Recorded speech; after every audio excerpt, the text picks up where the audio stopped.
পরম প্রেমময় শ্রী শ্রী পরমাধ্যার্য গৌরী শ্রী শ্রী বর্মা, পরম পূজ্যপাদ শ্রী শ্রী বর্দা, পরম পূজ্যপাদ শ্রী শ্রী আচার্য দেব ও গুরুকুল সকলের চরণে প্রণাম। উপস্থিত দৃষ্টি পিপাসু দাদা ও মেয়েরা, প্রত্যেকে আমার আনন্দ জয় গুরু গ্রহণ করুন।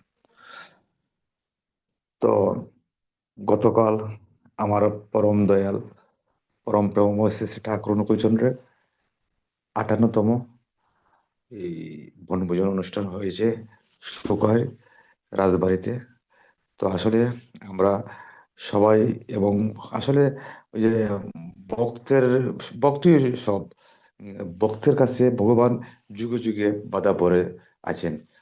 তো ভগবানের নিজে ছোট হয়ে ভক্তের মান সম্মান রক্ষা করেন, এটা আমরা পূর্বে জেনেছি, দেখেছি।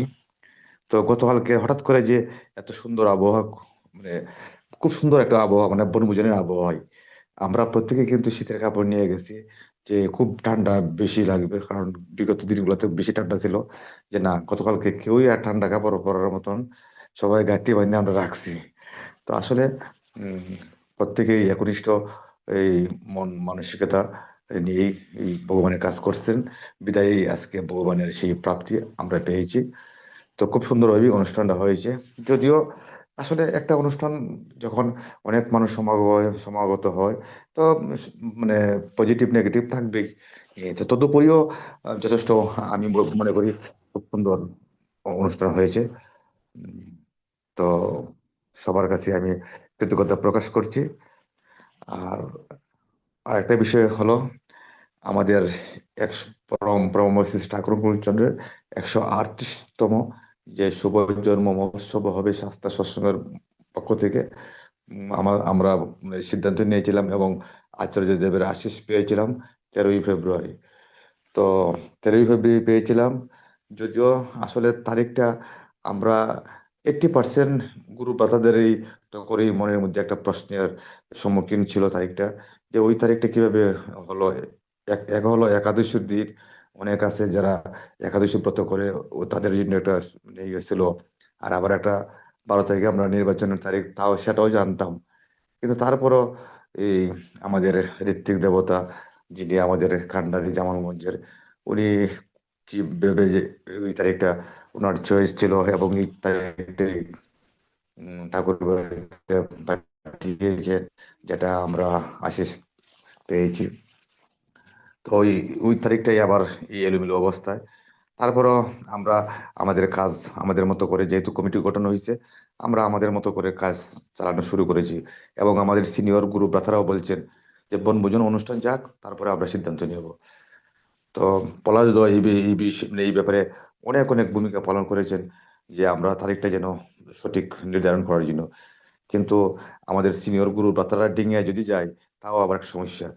উম, তো যার জন্য মানে আমরা বনভোজন গতকালকে গেছে, গতকালকে আমরা বনভোজনে নোটিশের মাধ্যমে আমরা খাতা নিয়ে গেছি, যারা যারা উপস্থিত ছিলেন।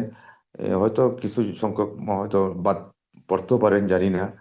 তো মোটামুটি ওই প্রেজেন্ট স্বাক্ষর দিয়েছেন নোটিশ খাতায়। রবিবার সন্ধ্যা প্রার্থনার পরপরই আমরা এই পুনর্নির্ধারণের, মানে তারিখ নির্ধারণের একটা মানে মিটিং ডাকছি কি। তো জানি না এ, কবে যে আবার সবার সর্বসম্মতিক্রমে একটা তারিখ সিদ্ধান্ত নেব, এই প্রত্যাশা রাখি।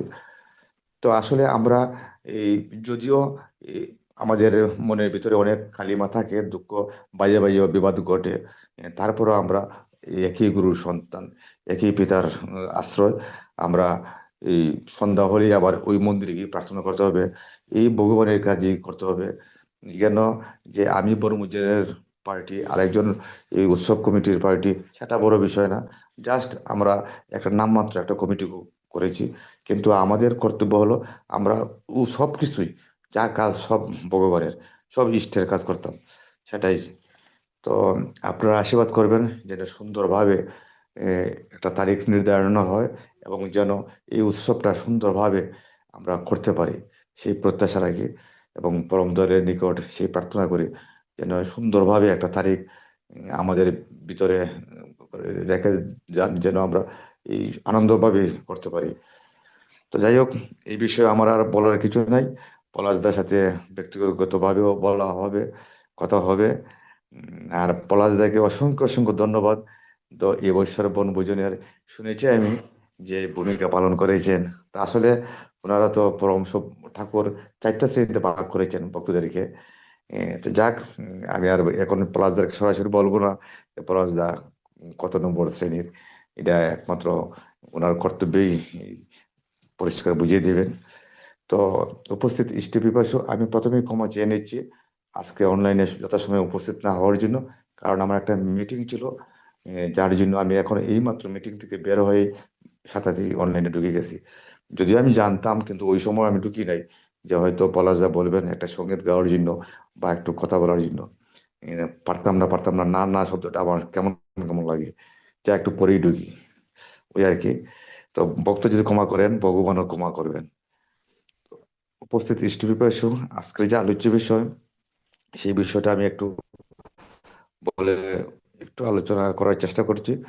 ভক্ত মানে কি আহাম্মক, বরং বিনীত অহংযুক্ত জ্ঞানী। তা আসলে আমরা এই যে কথাগুলো যদি একটুও আমার হৃদয়ে রাখি, তখন আমাদের অহংকার থাকার কিছু না। আমরা কিন্তু বর্তমানে অনেক ভক্তই আছে, আমরা নিজত্ব জাহির করার জন্য কাজ করি। নিজত্ব এই যে পলাশদা আগে বলছেন, অর্থাৎ সৎসঙ্গের ক্ষেত্রে এমন একটা কথা বলবেন যা ভেবে চিনতে, যাতে কোনো সৎসঙ্গের যাতে আঘাত না ঘটে, মানে এমন ভাবে বলতে হয়। তো আমরা এটা বুঝি, কিন্তু আমরা তো নিজের উপরে পড়ে আমরা পারি না, এটাই আমাদের দুর্বলতা।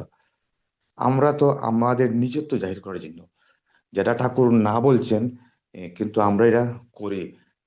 আমার নাম মানে প্রসার হবে, তা আসলে কিন্তু নাম প্রসার হয় না। এটা হলো কি, আমার ব্যক্তিত্ব জাহির করা হয়।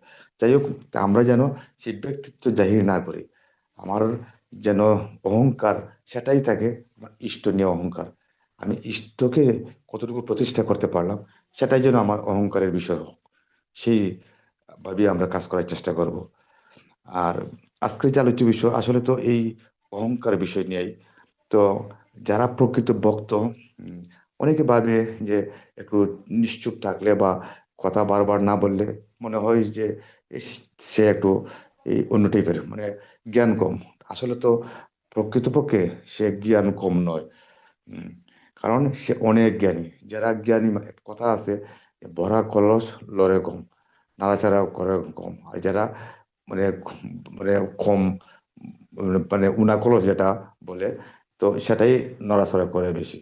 তা আসলে যারা প্রকৃত ভক্ত, হুম, তারা কিন্তু কখনোই অহংযুক্ত নয়, তারা আসলেই প্রকৃত জ্ঞানী। তো আসুন আমরা যেন পরম দয়ালের সেই যে ভক্তের যে লক্ষণ দিয়েছে, যে কথা কম কাজ বেশি, সেটাতে যেন আমরা যেতে পারি। সেই চিন্তাধারায় আমরা যেন প্রত্যেকের মাথায় রাখতে পারি, আর সেভাবেই যেন কাজ করতে পারি। তো যাক, উপস্থিত ইষ্টবিপাসু, অনেক কথাই বলে বললাম।